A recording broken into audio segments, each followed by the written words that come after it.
Welcome to this very special edition of the KJ Masterclass Live, the show which ensures that you profit from your time spent here with experts, either through their industry insights, information, or simply learning from them. And today we have Martine Cohen. She is a life coach, an author, an inspirational speaker, energy coach facilitator, Reiki master, and so many things. She's also the author of the upcoming book, No More Layers, Discover Your Inner Power and Reclaim True Freedom from the Inside Out. Welcome to the show, Martine. Thank you so much, Ajay, for having me. You are welcome. You are welcome to the show, Martine. You are welcome to India in this online form. And I'm sure not just in India, but a lot of people across the globe will benefit from what we are going to talk right now. We'll be talking about how one can transform their life from within. But before we come to that, let us understand a bit about your journey, your transformation from an attorney to the so many things that you are doing right now. Thank you, Ajay. It's a pleasure to be here. So my journey was kind of a little bit interesting. Sometimes when you sort of like don't step into your shoes and you don't follow your calling, until you literally get hit over the head. So I was literally hit over the head.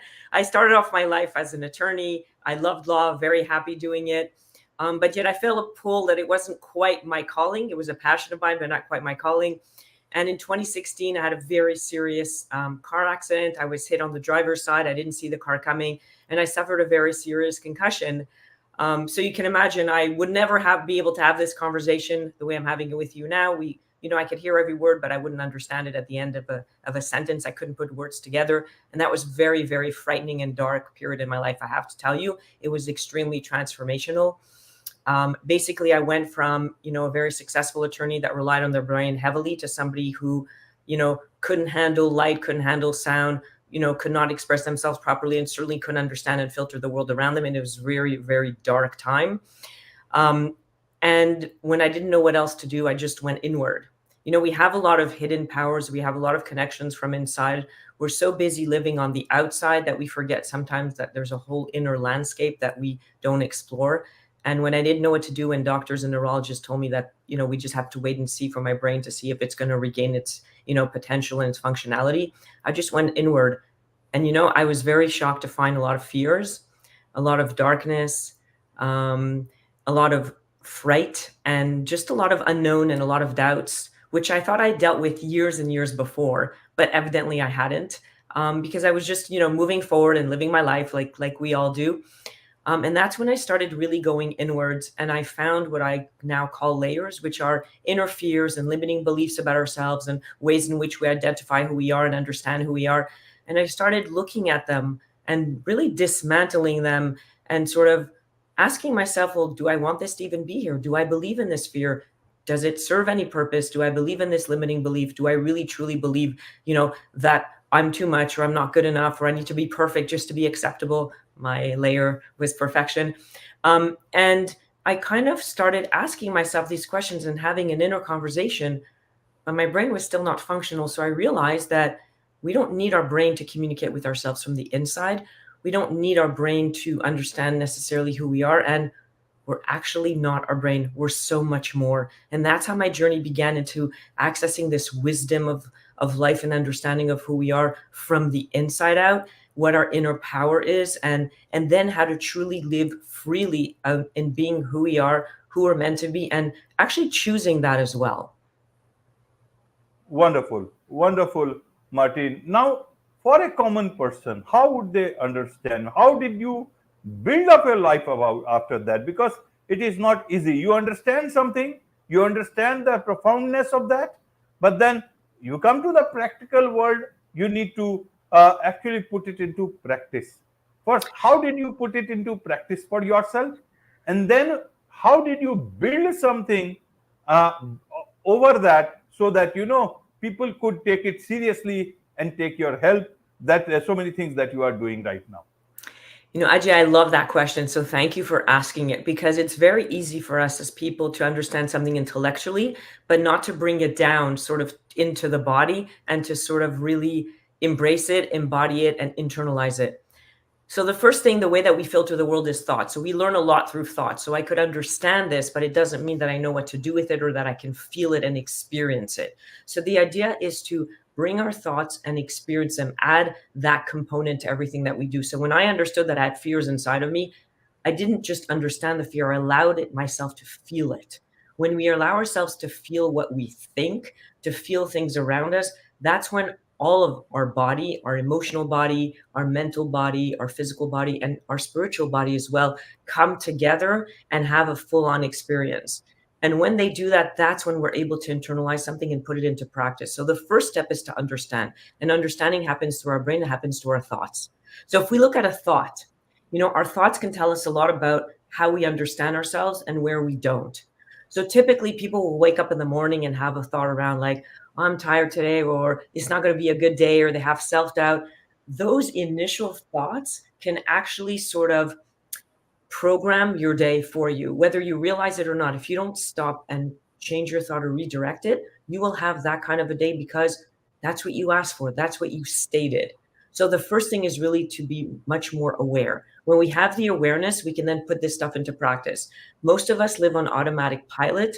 We don't have the time or the mind space or today the bandwidth to actually just stop for a second and pause and ask ourselves questions. We have to have conversations with ourselves. That's the first way that we're able to then internalize it. Once you have a conversation with yourself, you have the awareness of how you feel about something, whether it aligns with you. How does it feel to you? Does it feel right? Does it feel wrong? Are you allowing your intuition and your brain to talk to each other and come to a common conclusion? And once you do that, you turn it into action. It's very important, right? Because we can understand all this, but if we don't do anything with it, it's not very useful. So then we turn it into action.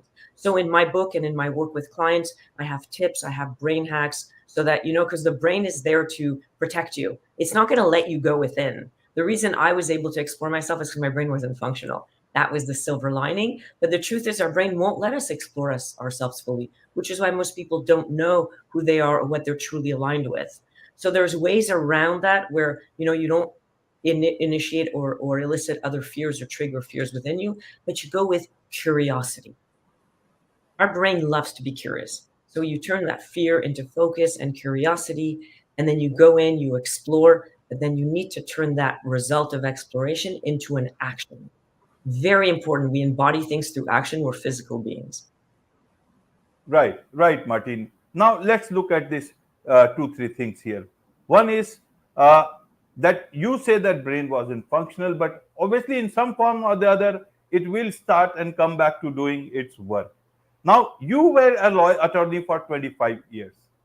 And then an attorneys will always look at evidence. It's all evidence-based things that you keep always looking at. That's the way it is. That's the profession and your profession, these things. And as normal people also, we start looking at where it thinks rationally. So that is what we call them, looking at things rationally, practically, and understand them. And these things are something not evidence-based. They are in their own way, but it's much more to understand it. How did you come to calibration with your own understanding of things, world, as a lawyer, and then understanding these things? It is still okay to understand these things for your personal consumption, but when you take these things to others who may not be lawyers but who may be having their own brain questioning things about everything, how did you get to actually convincing yourself and also convincing others with the background you had and with the backgrounds that others have? I want to understand again from a practical point of view. Yes, exactly. So again, an excellent question, because the truth is that our brain likes to question, and No More Layers is all about questioning. Questioning, is the way that we explore. Questioning is the way that we communicate, not just with others, but with ourselves. But one thing that we don't question a lot is our beliefs in ourselves, our identity, and what we think about ourselves. We have a lot of thoughts. I talk a lot about thoughts because thoughts are the way we communicate with ourselves. Thoughts are the way we process the world. When you have, like you're talking about evidence-based, something that's evidence-based means you're presenting it to me, I think about it, I have an opinion about it, and then I draw a conclusion, and then I believe it or I don't, right? But a belief is also a feeling. I feel it aligns with my general belief system, with my values, with my intellect, with my logic, But it's not only our logic. When we think that as a lawyer, I use my intuition a lot as well. I use my inner alignment, my inner voice. That inner voice is wiser than your intellect will ever be. Your intellect is intelligent and it's knowledge, but wisdom is the next level up. And what this whole experience taught me is there's more to life than just logic. There's more to life than just intellect. It's a component of it, but there is also wisdom of universal wisdom of nature, wisdom of what we're created with and how we function from the inside. And we don't know that. The intellect has a certain idea. I have to wake up in the morning. I have a job. I have to do it well. I have to make money. I have to have friends. There's a whole bunch of rules that define success. But you don't necessarily feel successful even if you have all of that. Why? Because it's external to you, because you never checked in to see, is that truly what you want? And is that truly what you need to be happy, to feel fulfilled, to feel aligned? Sometimes a person would rather sort of like dispose of all that and go live in nature in the countryside, or be a teacher rather than a successful attorney, or what I did was pivot into a life coach because law is my passion, but helping others is really my calling. Writing this book was my calling. So what I advise people to do is stop and question. And when you feel the fear to question, say, I don't need to know that is your intellect stopping you, because it doesn't want to change the story. Your intellect, as intelligent as it is, if the status quo is working for you, it wants to keep you in the status quo. That's why people feel unfulfilled today. That's why people feel sometimes that they're stuck or they're unhappy, or all of a sudden what they believed all their life would make them happy when they reach that level of success, whatever that, whatever that definition of success is, it's usually external, right? It's a measure that's external to them, that the logic says, oh, you're successful because you have, hundreds of thousands of dollars in the bank and you're CEO of your company. But how do you feel? What is it? What does it do for you on the inside? I don't feel good. I feel it's never enough. I'm running after something. I have no time for me. Like, did you stop to fill your needs before you went after your wants? So these are all questions that when you start asking them, there is an internal shift. So the truth is, I don't have to convince anybody, because as soon as they experience the essence of who they are, as soon as they experience a sense of relief and a sense of, whoa, there's more to me than just what my brain is telling me. There's more to me than my fears. There's more to me than my, that FOMO, fear of missing out, or that I need to succeed, or I can't succeed. People have usually a fear of success or a fear of failure. What if there's more? What if none of those are who we are? Once they feel that for the first time, they just want more of that. So my job is to make them experience a little bit about who they are beyond their intellect. Because when somebody feels that, they want more of that, because that's authentic. That's authentic. So how do people get started to transforming their life from within? Because they have not done it before. They are with them all the time. And how do you help them to get inside themselves and actually get down to transforming? What is the Yes. process for it? How can a common person get down to do that? Yes, we are with ourselves all the time. You can't walk away from yourself. You can't walk away from your thoughts. You can't say, you can't divorce yourself from your thoughts or from the person that you are. So the first thing is, when usually people come to me, and I'll give you that as an example, they come to me because they're having an issue in a relationship or at work, or they feel stuck, or all of a sudden everything that used to feel good stops feeling good. So it's usually when they already have a certain level of, when they're not in survival, in the sense that, they're out of school, usually they've started their career, or they just got married, they started their family, or their kids are older. In other words, they feel like they should be more stable than where they're at. So it's usually where their expectations of the future are not met once they've reached that future. Now it's their present, and like, I'm not supposed to feel this way, or I'm not happy in this relationship anymore, or my work is not fulfilling. So I have to tell you something, Ajay, it's never that problem, but they come to me with whatever they feel is least comfortable to them. And for me, that's the window into them. I bring them into their own inner landscape, to whatever window that's already a little bit open. And I show them that it's really not about their work. It's what's behind that. What's not fulfilling about your work? What's making you feel this way? Never why. There's no judgment. There's curiosity, observation, getting to the root. So we work backwards. And at the end, they find out that it's always something where they're either in overstretch, they're pushing themselves in something that they don't even want. I had a client once who believed that success was about owning a home, and that white picket fence in North America, that's like that dream. I don't know what it is in India, but everybody has that sort of like picture in their mind. But it meant for him to take a second job, and it would mean that he wouldn't be home for his wife and his daughter, who was 11 at the time. And when we started talking about that, he realized that that's not even his value system. He prefers to provide by his for his family by actually being present, bringing his daughter to ballet and being there with his wife and going out to dinner, which meant that he couldn't be able to afford that house, but they rented something very nice. It was good enough. And so we worked through that together. And then after that, he no longer felt like a failure, but was even more present, because he wasn't trying to live up to a standard that didn't align with him, but that he believed was what he needed to do, but more the way in which he was actually meant to contribute and provide for his family. And he was very happy, and a better father and a better husband for it. So it wasn't about that picket fence or the house, but what it represented in his mind as an ideal that he was supposed to strive for. We have a lot of shoulds in our life, but that's not what felt good to him. That's not how he wanted to provide. That's how he believed. So that huge gap made him super unhappy, made him not show up for his family at the time. And he still wasn't successful when I was able to get that house, because it meant, working 2 jobs or maybe even 3 didn't make sense. So when you realize what that was coming from, that he actually didn't agree with it, we were able to push him towards, and move him and maneuver towards a belief system that actually was his, and not one that he either acquired from the outside or from his family when he was a little kid, or that he saw modeled for him. And he's a happy man now, and his family is happy, and they still don't own the house, but they're so much happier and have a much better quality of life, and they're whole. And that's most important. That's most important. So, Martin, if I understand, a lot of people do this self-talk. Also, some are introvert. How does it work for them if they go inside themselves? How do they change that negative self-talk into a positive one? Because they have been doing that for a long amount of time. And also, introverts, they tend to keep a lot of things inside.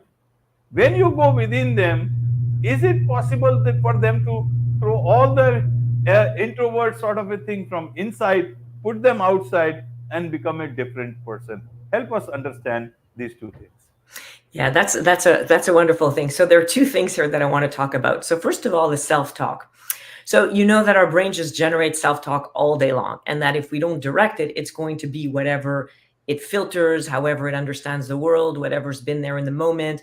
And we're wired for our brain to see what's out of place, because it's a mechanism of survival from thousands of years ago. So you're going to see the leaf that's moving, or you're going to see the tiger that's coming at you. You need to notice what's wrong in a situation right away, because if something's out of place, that can mean danger. Potential danger can be, survival risk, could mean death. So we're literally still wired the way that we were thousands of years ago in our brain at the base. So people understand that we will always have more negative thoughts than positive ones, because we're wired that way. So just to take away already that stigma from it and say, you're not stuck with that.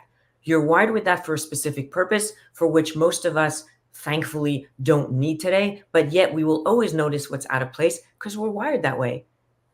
So that's not necessarily negative. The second thing is, instead of judging ourselves for the thoughts that we have, or instead of judging our thoughts, could we just observe them? Could we just witness? Because when you witness something, you have space between you and the thought. And then it's not your thought, it's a thought that your brain presents to you. And then you could agree with it or disagree with it. And your brain's like a smartphone. So the more thoughts, when you're spelling something, all of a sudden the smartphone comes and gives you more of that same word. Or if you're on the internet, there's an algorithm that if you're searching for, let's say, a trip in Italy, then all of a sudden, or India, everything's going to show up about that. Right? And you're like, somebody observing me. It's wired to do that. So the more you think about something in one direction, the more your brain's going to give you more of that. So if you do have negative thoughts, or thoughts around fear, or I'm not good enough, or I can't do this job, your brain's going to convince you that you're right. You can't do this job. And if you're like, you know what? I don't know what to do here, but I'm going to give us my best shot. That's the same thing as saying, I don't know what I'm doing. But if you feel it, if you say those 2 sentences, you even feel differently saying them. I'm not good enough at this job, or I don't know what to do. Let me see what I can find out. Let me see who can help me. Let me see. There's an openness to let me see. There's a curiosity. There's no denial. I still don't know what I'm doing. but I'm going to go try and find out. I'm going to do my best. I trust me. I know what I know and what I don't know, but I'm going to go ahead, as opposed to I'm already stopping myself. I can't do this. There's a very big difference in the mindset, and the mindset directs the type of thoughts. Whether you're an introvert or an extrovert, what's interesting in that is that's just the way in which you relate to other people. It's not the way in which you relate to yourself. And most of the time, it's very interesting that my clients who are introverts actually have a better inner dialogue with themselves than extroverts because they do know how to go within. So for them, it's a little bit easier to do that because it is their comfort zone. But when we go within, we start with questions. I always teach my clients there's no judgment. Be your own best friend, be your team partner. It's a collaboration because you are trying to find out what's on the inside of you. The same way as, you look at an external mirror, I can see I have long hair. You can see you're wearing a dark shirt. That's easy. But now, what if you had a mirror that could show you the inside of you, how things feel, who you truly are, what you need, what your emotional body needs, your spiritual one, your physical one, your mental one? That would be great. We'd know exactly what to do.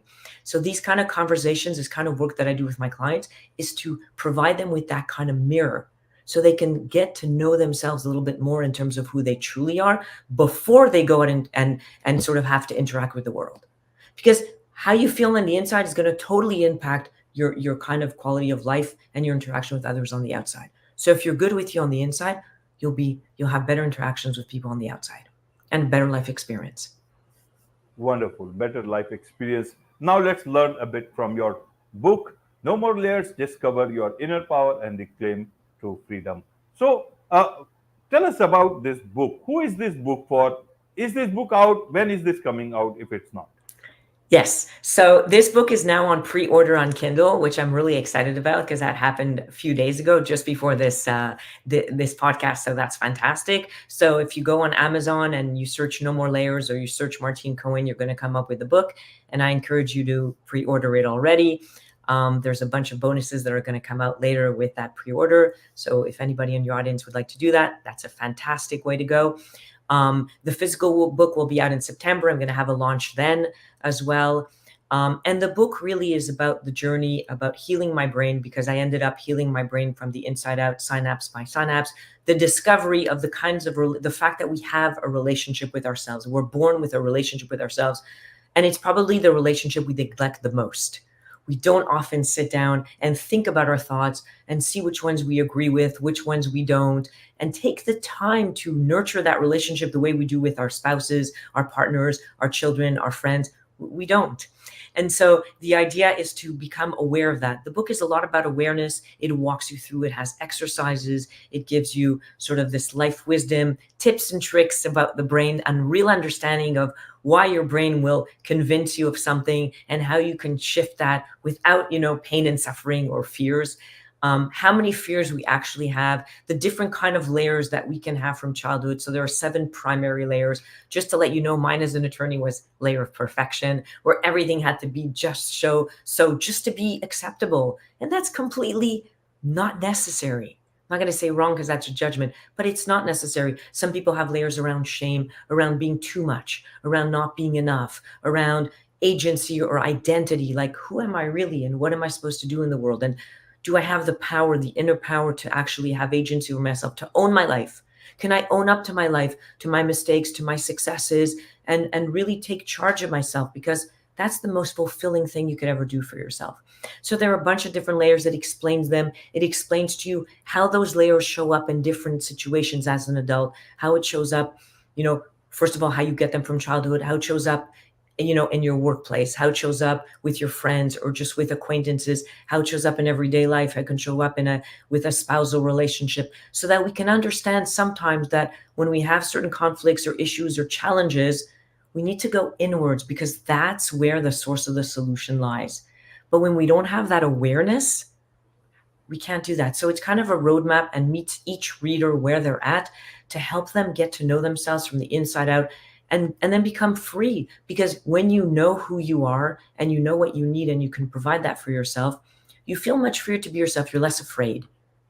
You can freely be, like me, a spiritual lawyer or a life coach and a lawyer. For years, I was like, I can't be both.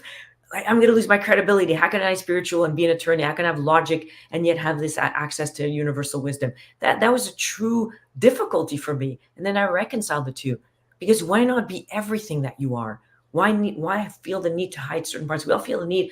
I don't want to be this. I can't be this around this friend, or I can't do that, or I can't be creative and be a CEO, or I can't be a musician and sort of be respectable, or I don't know. And it's why not? The first question is why not? If it's inside of you, it serves a purpose. But let's go find out what you can do with it. And the first thing that comes with that, the starting point is awareness, and then learning to sort of navigate those thoughts. Because the thoughts are sort of the place where, oh my God, I don't want to go there. That's a scary thought. I don't want to know who I am. You know, I have skeletons in my closet inside of me. No, we're all good people at the core. We just don't always know ourselves, and we have a lot of fears. And this book is to help you walk through those fears and just move them out of the way. So then you can go explore yourself and choose how you want to live your life, choose the kind of person you want to be, choose the relationship you want to have with yourself, and in turn, how you want to show up to others. Wonderful. There is much to understand from you, Martine. I am sure a lot of people would like to connect with you, learn from you, know more about you, get your book. So what's the best way for them to do so? So for the book, they just need to go on Amazon and just type up my name, Martine Cohen, or type up No More Layers, and they'll find the book right away. They can also go on my website, martinecohen.com. So it's really easy. And I have for your audience, your special audience today, a really beautiful giveaway. It's a 7-day challenge where it's already like a journal that they can start to learn how to navigate their thoughts. And it's a challenge with an exercise and a journal prompt every day for 7 days. And I'd love to hear from them afterwards. They can reach me on the website to let me know where they're at, what they found out about their thoughts. And this journal is meant to help them navigate their thoughts and get a little bit of more of what mind quiet, because it starts there, and awareness. Wonderful. Wonderful. Thank you for that. And with this, it's a wrap on this very special edition of the KJ Masterclass Live. Thank you so much indeed for joining us. Thank you. Pleasure to be here.